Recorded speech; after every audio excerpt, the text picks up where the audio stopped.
Well, that's too bad. That's Excuse me? nice. Andy, a Smart. young graduate aspiring to be a journalist, comes to New York City and becomes an assistant to one of city's biggest magazine editors, the ruthless and cynical Miranda. Soon, her personal life takes a hit when she finds herself distant with her boyfriend and not having as much sex as they once used to. But before we begin, please consider subscribing to our channel.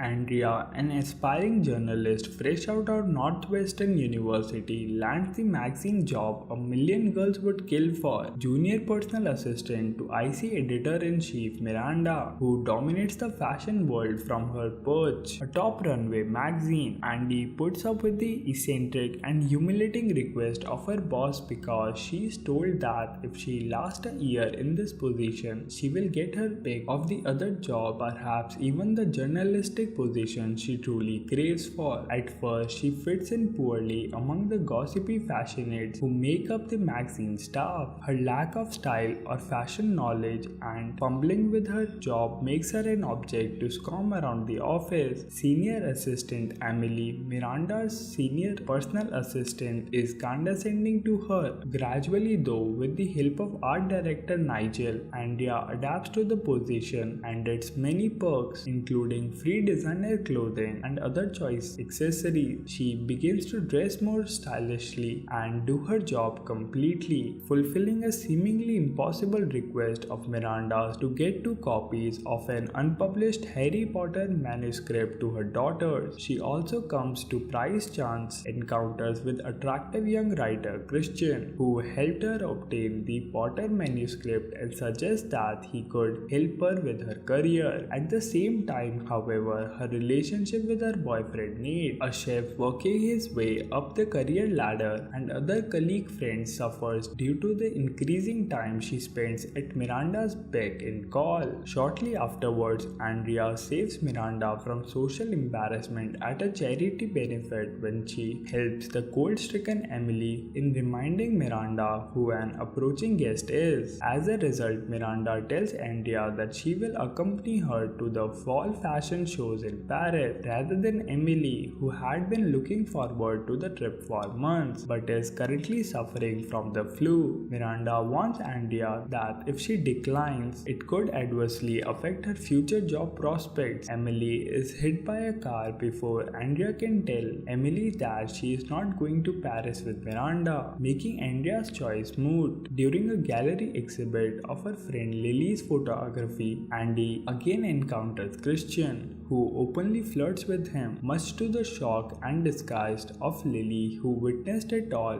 After Lily calls her out and walks away, Andy bumps into Nate, who, when she tells him that she will be going to Paris, is angry at her that she refuses to admit that she is becoming the girl she has made fun of and that their relationship has taken a backseat. As a result, they break up in the middle of the street the night before she leaves for Paris. In Paris, Nigel tells Andrea that he has gotten a job as a creative director with rising fashion star James Holt at Miranda's recommendation and will finally be in charge of his own life. Andrea also finally succumbs to Christian's charms and sees her boss let down her guard for the first time as she worries about the effect an impending divorce will have on their twin daughters. But in the morning, Andrea finds out about the plan to replace Miranda as runway editor with Jacqueline Follett, editor of magazine's French edition. Later that day, despite the suffering she has endured at her boss's behest, she attempts to warn Miranda but is seemingly rebuffed each time by the very same woman she tries to save professionally. At the launch later that day, however, Miranda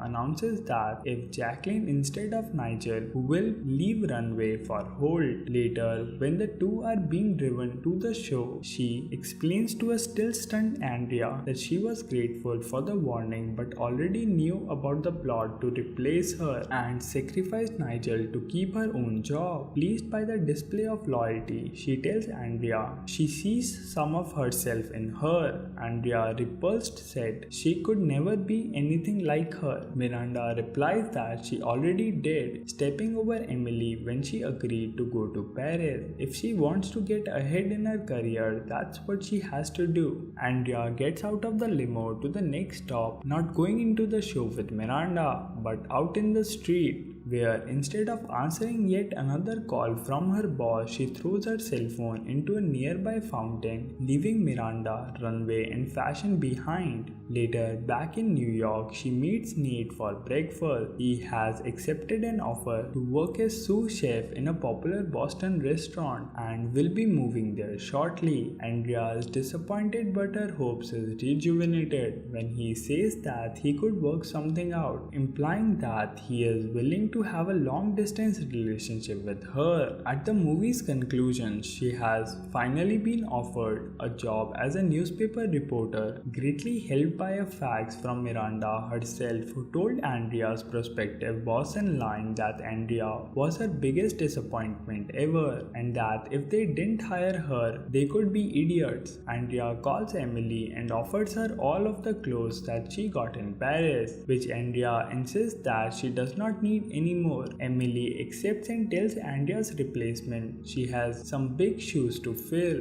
In the last shot, Andrea, dressed as she was in the beginning of the movie but with a little more style, sees Miranda get into her car across the street. They exchange looks and Miranda gives no indication of greeting but gives a soft smile once inside the car before sternly telling her driver to go.